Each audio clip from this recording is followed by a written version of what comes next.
I'm not going to have anybody that's going to join in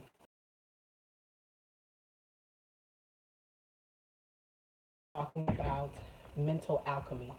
What that is, what it means, how to do it, what it does.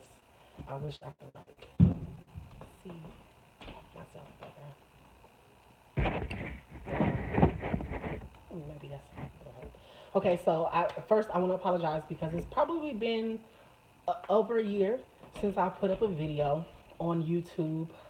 As you can see, my hair long now or whatever, but and I was real bald headed in the last couple of videos, but now I'm draping, so it's okay.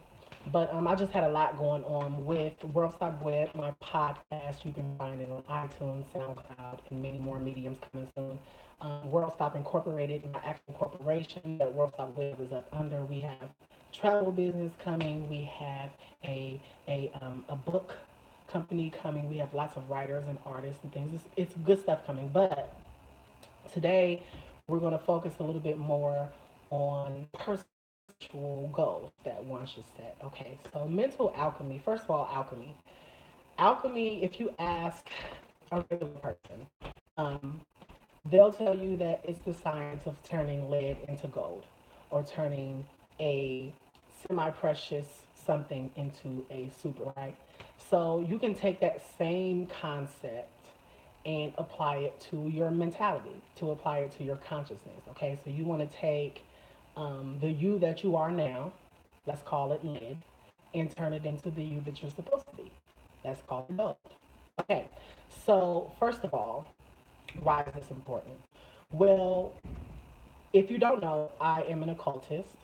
Um, when people start getting into these things, these sciences, this new lifestyle, whatever you want to call it, being woke, if you will, um, they don't really know how important their mindset is all the time. They don't really understand how important it is to actually go in and fix the way you think first, the way you perceive things. And with that comes strife.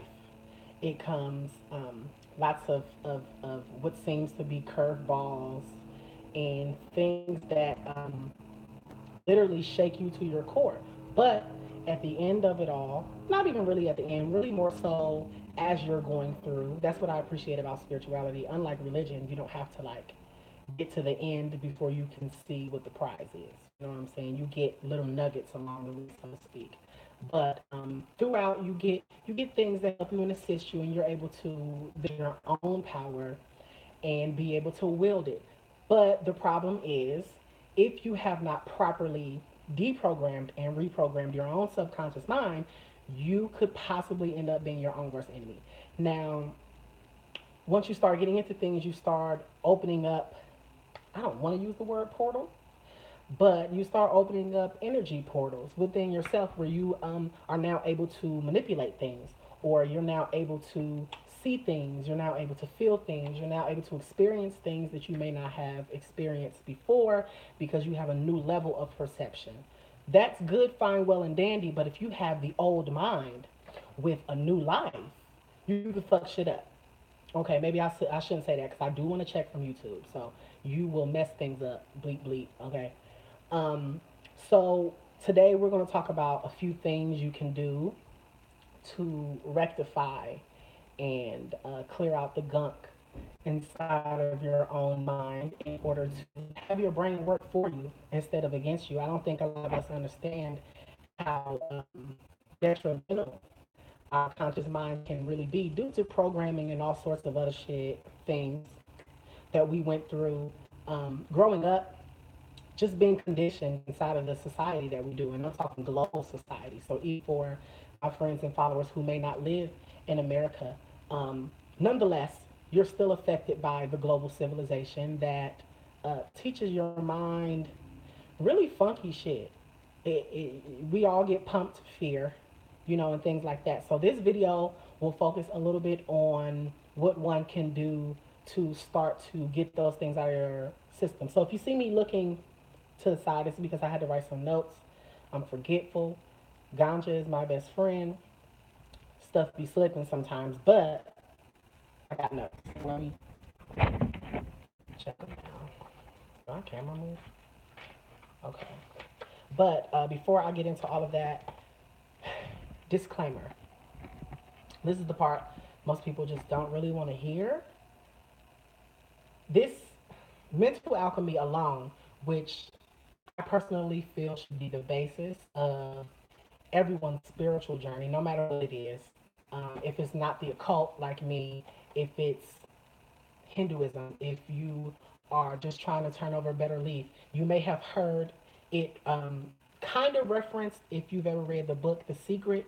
The Secret is sort of it's sort of a cheat code, sort of it's very like human.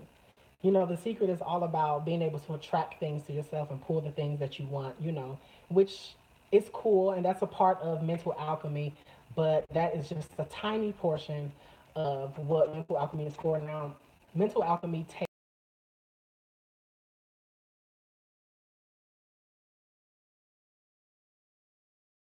and just be like, oh, I'm going to sit down and meditate and I'm going to burn a candle and boom, I'm mentally alchemized or some shit. But no, that's not the case at all.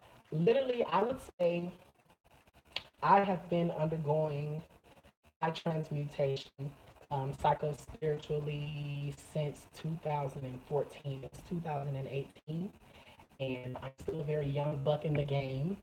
Um, so let's talk about maybe some symptoms, things that you may not have even noticed within your own mind that would really make you your own enemy. Okay, so have you ever wanted to do something really, really, really badly and then almost immediately to you hashing the plan or talking about it or somebody bringing it up or whatever the case may be, that little voice back here is like, that's not gonna work. You can't do that. That's impossible. That costs way too much money. How you gonna get over there? You know that one, that voice, it's not even real. It's not real at all. It's very doubtful because its duty, your conscious mind's duty, is to make sure that all of this is okay. Okay? To make sure that you never get hurt, to make sure that you are never upset, and, you know, for the most part, to make sure that you don't have anything to worry about. So whenever it's bound, it's all very based on your lectures, Bobby Hemmett's, Dr. Phil Valentine.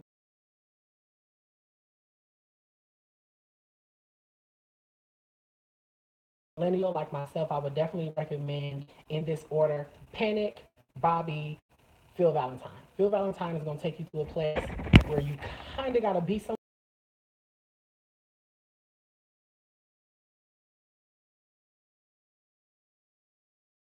material that they present because those were the men who helped me understand. You know, I was able to look, be like, damn, I have said that to me. I have, and a lot of times when bad shit happens, bad things happen, and you're like, damn, I knew that was gonna happen. It wasn't that you knew it was gonna happen.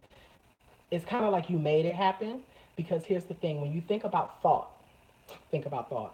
That's funny. When you ponder on the idea of what thought is so important because before you do anything, you have to think. Before anything is manifested, before anything comes into the physical, before anything becomes yours, before anything becomes important, you have to think about it first. Before you can write your name on that piece of paper, you have to think to pick up the pencil. You have to think, what's the first letter of my name? You have to, are trained, you may not have to go in and be like A-N-T, but nonetheless, you have to think about all of these things before they become manifested. So that happens the same way when it comes to negativity, when it comes to things that go against you. You can also manifest those things simply by thinking them. So the trick with mental alchemy is to not silence that voice because it's just as important as the subconscious and unconscious mind. It does have its place. It is not inherently evil. I take that back. It is inherently evil, and it is your duty to rectify it. Your conscious mind is Judas, okay? And you, or your subconscious mind, which is the real you, the unconscious, which is the real you, um, is the Christ, so to speak. You could say the subconscious mind is the Christ, and the unconscious mind is God, Yahweh, the Creator. It is the soul fragment that we all are. Okay, so when you start getting into mental alchemy, the duty of the mental alchemy is to train your conscious mind to work for you instead of against you. Okay, so that initial thought that you have when you come up with something that's intensely emotionally striking, or something that you really enjoy or you really dislike, whatever it is, when it draws a certain amount of energy, emotional energy especially, from you, that first mind that you have about it is what is going to be manifested for you.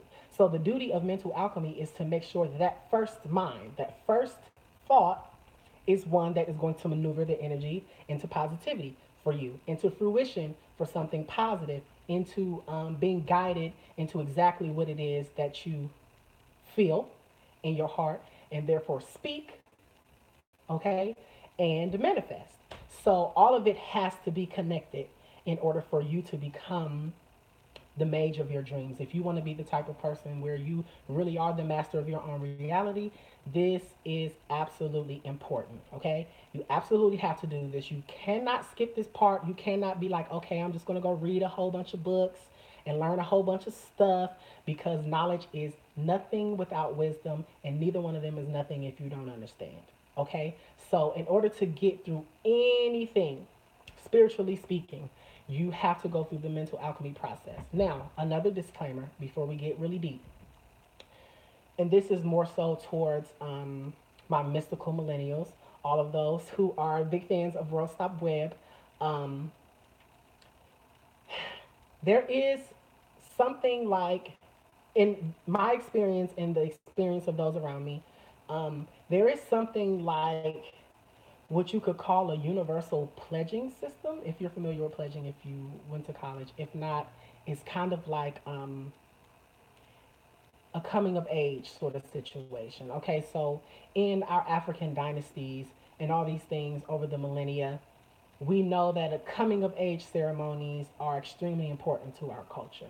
And that's something that we sort of mimicked from the universe itself, I would say, because I kid you not, when I first began my process of mental alchemy, a lot of things fell apart.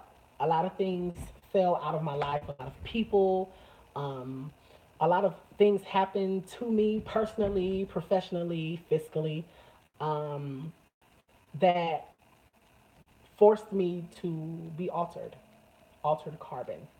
Okay, and Netflix does not give me a check yet, but and I haven't even watched the show. The trailer actually freaked me out. But it's just so occult. It's too many symbols in there. It's just like, what are y'all trying to do? But so that's something we sort of mimicked from the universe. The universe itself, when you sort of make that pact or that deal, so to speak, like, this is the spiritual path I want to take. I want to grow as a human being and transcend into something higher, something better. The universe is like, okay, we'll see. Great. I hope you're serious, because let's see, curveball. Ooh, top ball, bottom ball. Ooh, right in the face ball. Whatever you want to call it. I don't know. But you have to be really, really, really cognizant of things like that, and you have to. When those things come, that's when your mental alchemy will be tested. Okay, that's when you will be forced to live what it is that you're learning and probably preaching, if you're somebody like me who decided, my spiritual journey is so beautiful that I need to share it. So just be really cognizant of things like that. It will not all be unicorns and butterflies, and it will not all, be scorpions and whatever else humans think is bad. Um, it's a nice balance and a nice mixture. I would say nothing negative happens that you cannot learn from. So if you do not learn from something, it is because you chose not to, and it will continue to cycle in and out of your life until you get the point. So your duty is to, while you're studying, things like alchemy, when you're studying things like maybe hermetics or occultism, when you're studying things like Ifa and Vodun, and when you're studying different spiritual traditions, when you're studying things like etymology, things that may be a little bit more down to earth, because you need to have a really good balance of the stuff that you're getting into. And that's something else too. Your knowledge has to be, you have to have a fervor for going out and learning things. But we'll get into that later. When you start to get into this, don't expect it to be peachy. It's not going to be fun. Do not give up, okay? Because things got uncomfortable or because things got even scary. Because if you become frightened by something, that is obviously indicative of the fact that you have fear. Fear is the opposite of love. Now, universally speaking, there's only two emotions, there's love and there's fear. Okay? And every other emotion falls in between the spectrum of those two. So if fear can be manifested within your flesh, then you cannot be a complete vessel of love. Without being a complete vessel of love, you cannot get the keys to the kingdom. Do you understand? You see what I'm saying? So in Kemet, they would weigh your heart against the feather, and it was sort of an allegory to that. You have to be a vessel of infinite love for yourself, love for your family, love for your nation. Okay, so just because I know a lot of people who have started their journeys, had started their journeys, things got a little shaky and they ran back to church. Okay, and things became static again. Not good, not bad, just okay, regular. I see the people I grew up with. Um, I listen to the sermons I listened to my whole life. I sing the songs that I've been singing. Their life has not improved, but because it's not as frightening as taking a true spiritual path, they're complacent. Okay, so I want to urge you, please, please, please don't be that person. Because if I'm being perfectly honest with you, those people suffer from cowardice, okay? And I do mean suffer. And cowardice might even be too soft of a word. Because to be perfectly honest with you, the universe never means you any harm unless you mean it harm. So if you come to the table with a pure mind and a pure heart and it's something you really want to do, you're not going after a power trip or anything like that, then you'll be fine.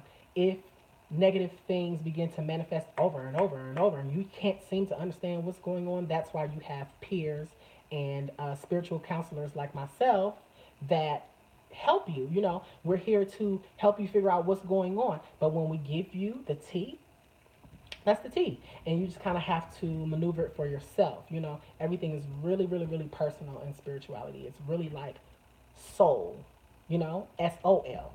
It's really like SOUL. It's really SOLO. It's very singular. So always keep that in mind. Whatever anyone says, including me, remember that it's automatically a secondary source. I don't care if I read every book in the world. If I'm telling you about the books I read, you still ain't read shit. Anything. You still don't know. It's still my perception. I'm still giving you my spin on what it means. I'm still telling you what I think the author was saying. And the author himself is going off of what he or she thinks happened 500 years ago or what they think something means right now. And you see what I'm saying? So you really, really, really have to take personal responsibility for everything. Okay. So, I actually touched on a few of these notes already. Look at that. Okay. So the first thing you're going to want to do in lieu of what we were just talking about with the first thought.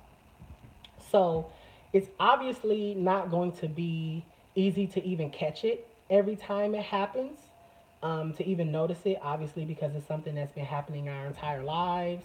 And, you made a frog in a pot doesn't even know when it begins to boil. So you may not even necessarily always recognize when that voice is speaking. But in those times that you do, you have to take, the time, the energy, and the wherewithal to reverse that thought. Okay, so you have to consciously go in. Don't tell yourself, don't think that that's bad. Don't deny the thought, okay? Because denying something is the same thing as accepting it. In alchemy, you have to understand that the poles of any situation are the same thing. So fear, hate, lead, gold, all of it can only be transmuted into one or the other because it is one in its core. Okay, so to deny something is the same thing as to or even ask for it. So when you receive negative thoughts, allow them to pass and consciously nullify them. You know, so for instance, let me try to think of a time where that actually happened to me. Okay, last year when I went to Egypt for the first time. Of course, when we first brought up the idea of the trip, I almost didn't believe it was going to happen.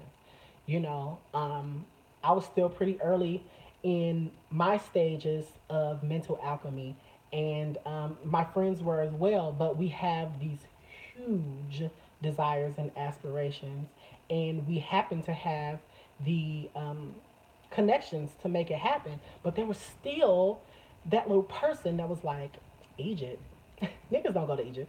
That's far. Like that's really far. That's gonna cost a lot of money. Like they just had a civil war. You know that little brain. What the fuck?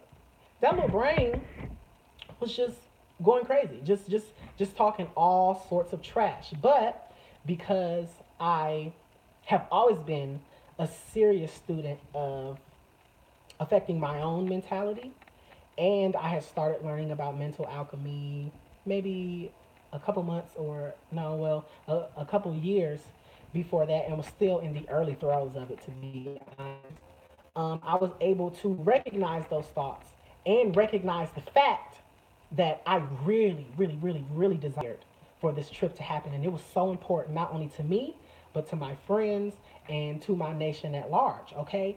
So then you got this juggle game where it's like, okay, I want this. I desire this. I will have this. That thought is nothing but fear. You know, tell yourself that. Remind yourself, I don't have to believe that. And this is a conversation me and my mom have because, and I'm so fortunate enough to have a family that I can, I can go to my mom and talk to her about me doing voodoo.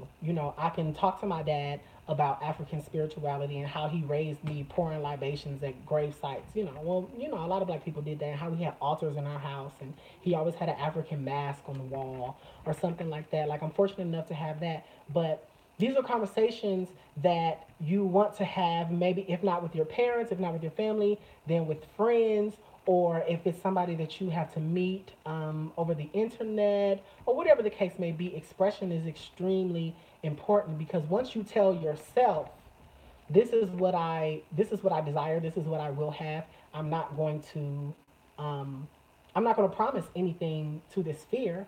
I'm not even going to attach myself to it. That's it right there. You don't allow negativity to attach itself. It comes to everybody. It comes to me, it comes to Oprah, uh, Boule Kunas. It comes to everyone, okay? But the alchemy comes into play when you take that negativity and you're like, that doesn't work for me. Flip it. I need positivity. This is what I want. This is what I desire, and this is what I will have. Just because you have to understand it's your brain's duty to make sure that you don't get disappointed, to make sure that you don't get hurt, and to make sure that you don't have anything to worry about emotionally, physically, stuff like that. Your body is worried about your body. If nobody else in this world loves you, your brain and your white blood cells, you're their favorite person ever, okay? So that's step number one. Recognize those thoughts when you can and allow them to pass by. Don't attach yourself to negative thoughts and emotions just because you have them or experience them. They do not have to become you. Okay? So just like I was saying, when I had that thought, that's really far. Those series of thoughts, that's really far. That's expensive. How long will we be gone? They just had a civil war. I heard you can't drink the water. I'm gay, and that's a Muslim country. Like, what could that be like? And all of this stuff that did not matter. Okay, all of those things are important to a human. okay, to somebody who is okay with existing. If you want to live, if you want to create, even if you want to be the reason for something, you have to learn how to switch the polarity of the energy that tries to manifest in your life. So that's the first thing. You know, your mind, your conscious mind, initially is always going to be pushing your buttons, and it's your job to push them back, unpop them, and allow yourself to be at ease. Okay? So let's see. Oh, okay. Fear. We talked about that. Okay, so we briefly touched on it before. Now, here is the thing. This is where mental alchemy, like I said, is the basis. It is, we could call it, if you're familiar with any terms in masonry, it would be the cornerstone. Okay, but anybody knows that that cornerstone is at the northeast corner, but there are four other corners. Okay, so you have to meditate. You need to study, and here's the kicker. Okay, you have to have an increased sense of self responsibility. Okay, so what do I mean by that? I mean, let me give you all another example. I love examples because sometimes I can't really put words to what it is I'm thinking. But okay, I'll give you an example. Let's say you're walking home, it's raining outside, and you're walking on the sidewalk, not in the street, not in nobody's way. You're minding your business, almost home, in fact. You see a puddle on the ground right next to where you're about to walk, and you see a car coming. Now, you may not even be paying attention, maybe headphones or something. You look at it, mind your business. You just keep walking, not giving a fuck. You walk past and you get splashed. Now, you have the nerve, you have the gall to be mad at the person driving the car. Almost as if you didn't foresee that. Almost as if you didn't, that first thought, almost as if that first thought wasn't a warning, that you elected to ignore. So that's just one example of self responsibility. Oftentimes, we so often push off the responsibility on things that happen to and around us on other things and people. And in this arena, that is not acceptable because by committing to doing mental alchemy, you are telling the universe quite literally, I am creating my own reality. Anything that goes in and out of here has to come through me. I'm no longer in the passenger seat, I'm in the driver's seat. So, in the driver's seat, if you get a ticket, you get a ticket. Okay?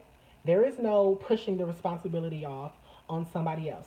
So, and that goes for microcosmic things and macro too. And that goes for if you're in a relationship and you get your heart broken, even though you've known in here for some time that things weren't right, or that something was going on, or that there were certain things that weren't being discussed between the two of you or three of you, if you get into that sort of thing. I don't know, four, five, six, seven is my numerology number. But you know, if you elected to ignore or to not address or not correct something, then it is solely on you. Now, like I said, in this journey, a lot of things will happen to you that you have very little control over. I'll give you another example of personal responsibility. In 2014, I was newly awoken, still kind of a hood rat. I was in college and got in trouble for some theft type shit, right? So throughout my entire journey, I knew that I had legal problems in this little podunk, redneck ass city I lived in Ohio, Xenia. Um, and I elected to ignore the fact that I had a suspended license. I elected to ignore the fact that I had fees, which then turned into warrants. So in 2016, boom, I goes to jail for 2 months. Now, my first blame. Well, why was that? How do you know my street? Why y'all being rude? Y'all act like I did some, blame, blame, blame, blame, anger, anger, anger. And at the end of the day, me sitting in that cell for 7 more weeks, I was able to deduce and finally understand that no, no, no, no, no, no, no, no, no, no, no, no, no, no, no. This was on you. Okay? So personal responsibility. I elected to do all of those things that put me in jail. Now, granted, we know what the fuck the system does. I know that I'm a black man. I knew that Xenia was some cracker ass shit. I knew all of these things, but I still did not handle things the way I was supposed to. So as a result, the universe was like, okay, tap that ass, okay? Now, I had agreed to spiritually begin to try to grow.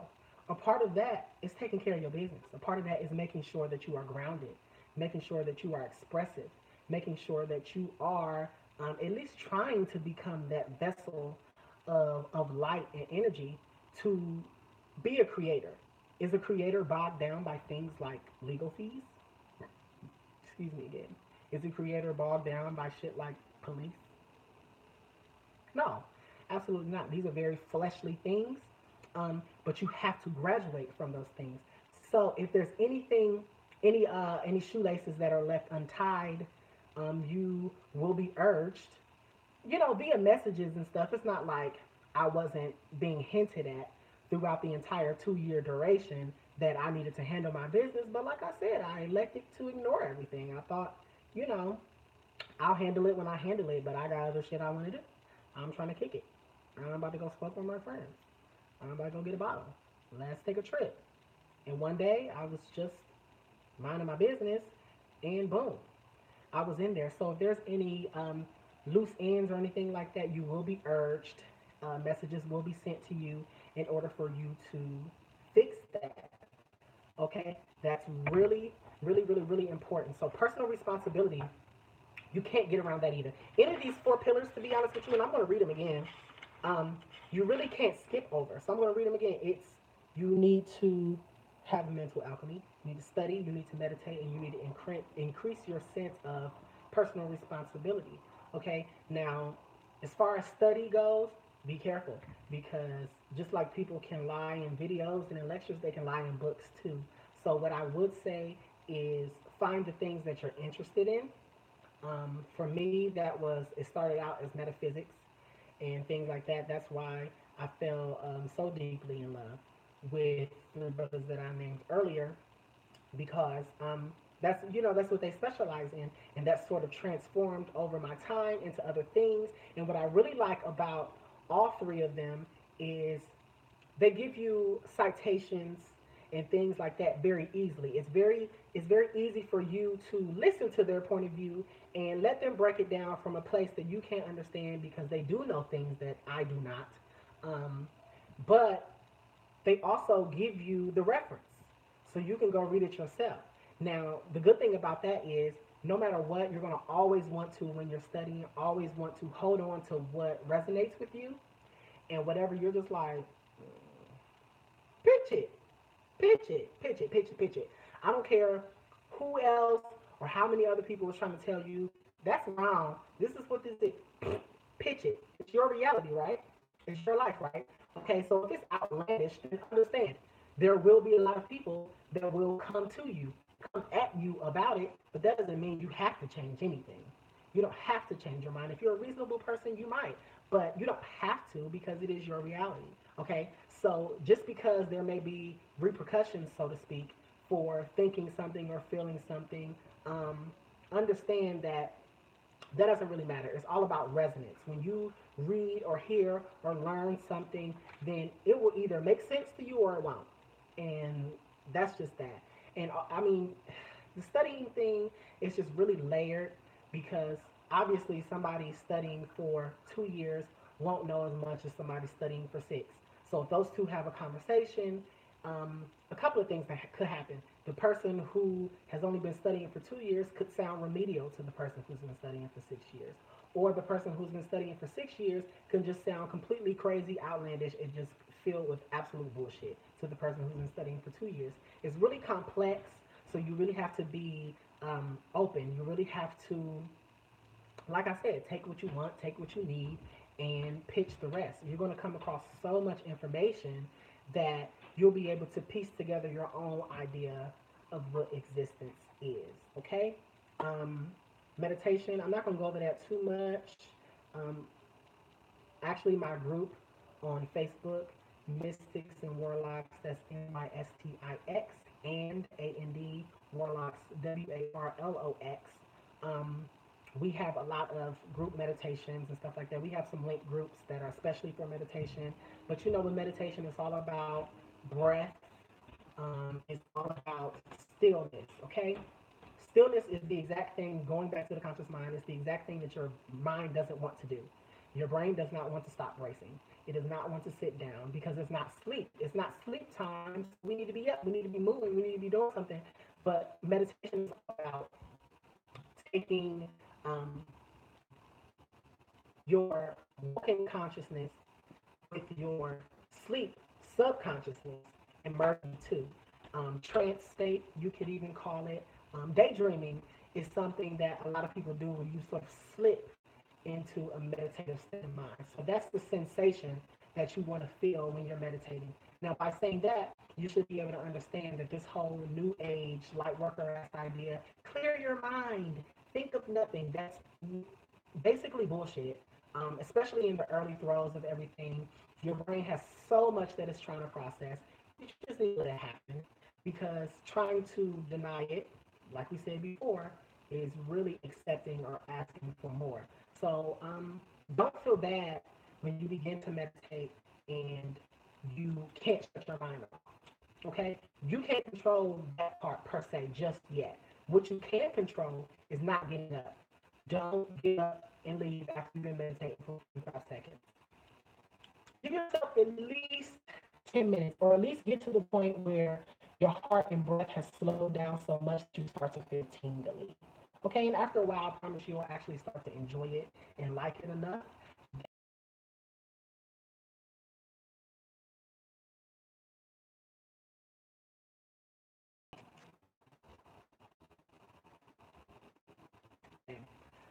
Cognitive dissonance.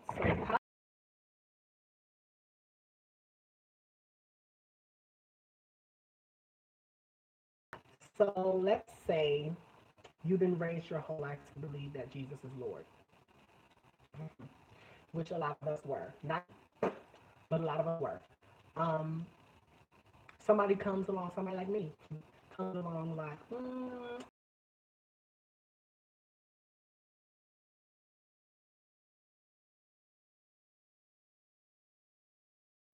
initially, it turns into combat for you, fight or flight, remember? It turns into, this is what a lot of people in our nation are going through, the cognitive dissonance of learning something new, all the while what's old is still playing in the back of your mind. You see the clash between the two brains.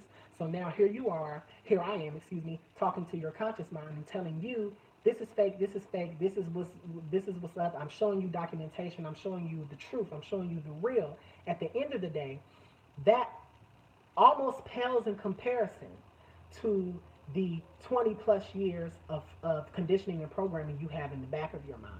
So if you as an individual do not recognize that and rectify it yourself, I cannot. I want to say it again. I cannot. You cannot. It is not your job, your duty to save anybody. Okay? And that's another Brother Panic about Behemoth thing. Brother Phil too. It's not your job to do any of that shit. The only thing you can do is impart knowledge and wisdom, and people take it or leave it. They accept it or they do not. You know, either it'll resonate or it won't. So when you understand that the entire process of mental alchemy is you affecting the subconscious mind. So I'll give you a few before I go. I'll give you guys a few little tricks you could use to help you. Now, the subconscious mind, just to give you a little bit more background, I did study psychology in college, so I do a little bit. Um, the subconscious mind learns very differently than the conscious mind. It does not know the difference between what's real and what's fake. It doesn't know the difference between watching Trayvon Martin, who today is his 6 year anniversary of his murder. Um, I would say ancestor, so he's probably working very hard right now to make sure we're good. But thank you and we love you. Your conscious mind, your subconscious mind, does not know the difference between watching Trayvon Martin get killed on TV and your little brother getting killed on TV. Okay? All it sees is the death of a black body. And it knows that you are of a black body. Okay? So it affects you in that way. Now you start to understand why shit like TVs and media and all of that stuff is really dangerous because your unconscious mind, subconscious, excuse me, your unconscious too, your subconscious mind records all of that shit and it doesn't forget. And it does not split hairs between who's who, what's what. Oh, was that a dream or was that real? It doesn't care. Imagery is imagery. So you want to take that same concept, flip it on its head using alchemy, and make it work for you. So use symbols that help you. One good exercise you could do is your most beloved person, your child, your parent, spouse, your best friend, whatever the case may be. You want to maybe set something up where you guys can sit down and write some stuff out or draw some pictures or something like that. Get something from your kid or something like that, and then allow yourself to understand that this was given to me. This was given to me by someone who loves me, someone who needs me, someone who cares for me, and that is essentially a sigil, something we use in mysticism, occultism, and magic. But for lack of a better term, we could say a symbol because, like I said, your brain learns from symbols, from images. Okay, this is why things like logos are important, even stuff like jingles for commercials. So that's the perfect segue into another exercise you could do.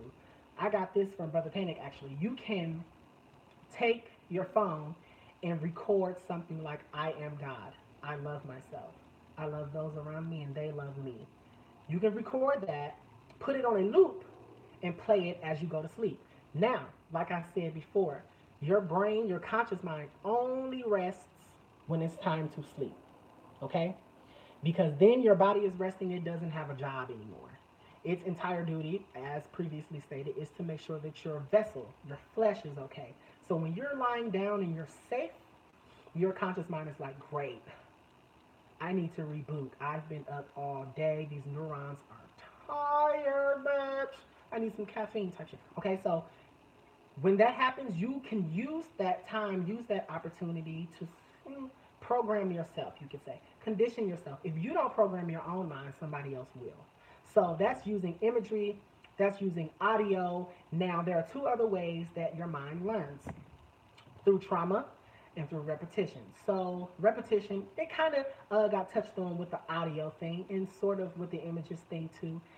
Whenever you see, hear, whenever you experience something a repeated amount of times, over and over and over and over and over and over, your mind records it. It becomes more and more and more present in your memory bank. Okay, so if you are bumping through the city, I live in New York. I'm walking through the city and I'm with my friend. I'm not paying attention, but I keep seeing these McDonald's signs throughout the day.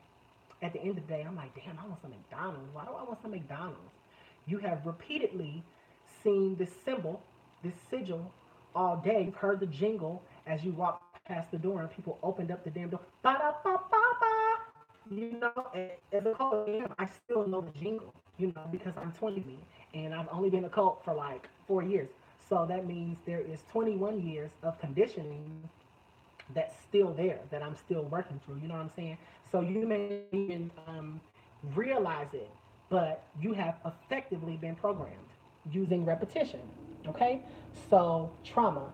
Now let's take it back to how we were talking about the coming of age ceremonies in a lot of African societies. What you often see is, especially looking from the Western lens, you know, they like to put their rituals and things on camera, National fucking Geographic, fucking, and it's very like European, and they're usually pretty shocked about how, according to them, gruesome a lot of the ceremonies are. It may be,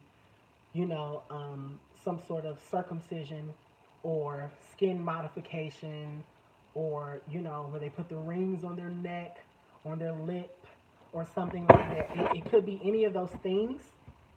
And what that is, a lot of times, not necessarily in the instances I just referred to, but what those ceremonies do a lot of times is tribes, tribally speaking, we may not always have the time or the resource or even the space to um, to program society using repetition. Okay, so then you have your quickie, you have trauma, you have boom, you have that thing that you do that they'll never forget, and it'll change them forever. Okay, so that could be anything. I can't think of the tribe, but there's one tribe where they built like this really tall building, and they build it like out of sticks from the local trees and stuff, and they tie this uh, sorterial around the young men's ankles, and it is measured, at a certain length or whatever the case may be, and their coming of age is them making the sacrifice to jump off the top of this thing. Now, with the rope on their ankles, it'll stop them right before you snap your damn neck. You might even still hit something. Like, depending on how tall you are, you might still hit your hand on the ground, or hell, you might actually hit the ground. But at the end of the day, it is that moment of trauma. Okay? And I'm sure, we live in America. We're Africans that are displaced. So I'm sure there's other parts of the ceremony and of the ritual where they speak to the young men and women about what it is that they're doing and why they're doing it, what it means, and what the perks are, after you're done, as opposed to who you were before you began and stuff like that. But they take advantage of using trauma to program the subconscious mind in order to mold a certain type of person. Anybody who may have ever been in a collegiate situation, if you know about fraternities and sororities, it's sort of the same concept.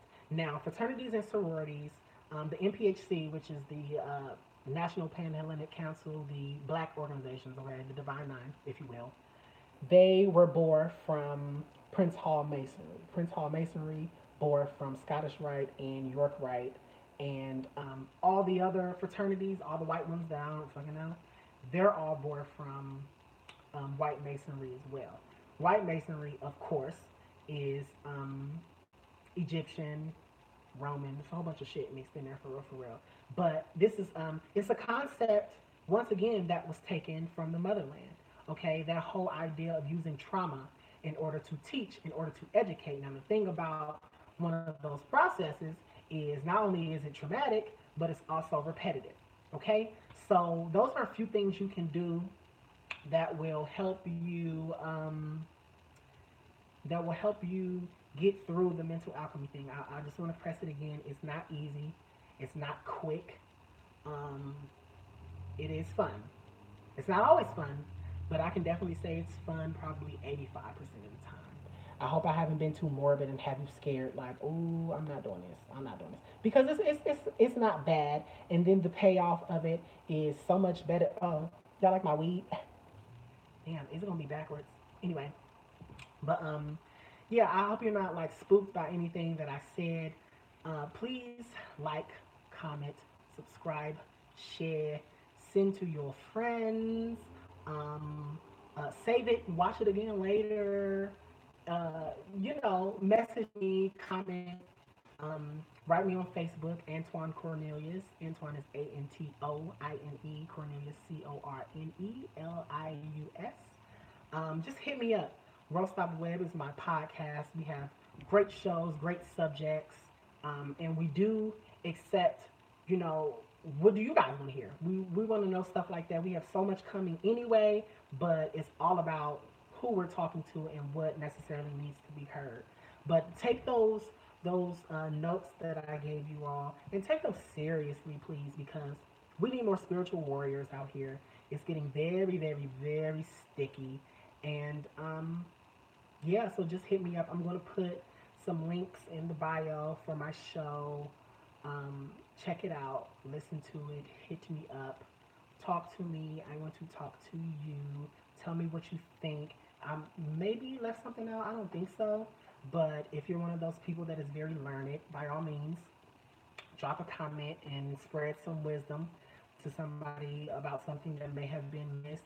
But it's just, like I said, this is part one of what's important in spirituality. You have to grasp your own mind because everything is mental. So if you can't shape your own perception, then you can't shape your own reality. Okay? So I need to figure out how to turn this live thing off.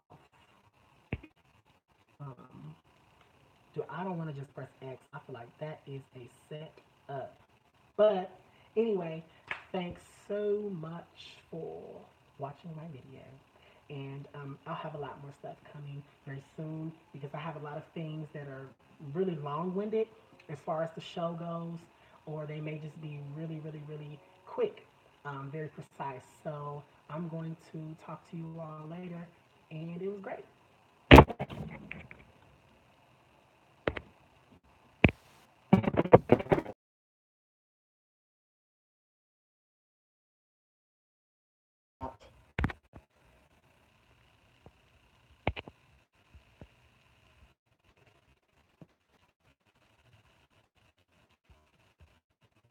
For sure.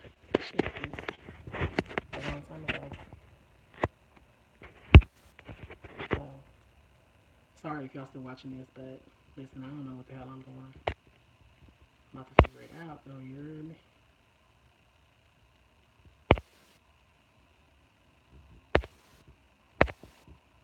How do you turn it off though? I'm gonna be so mad if I press X.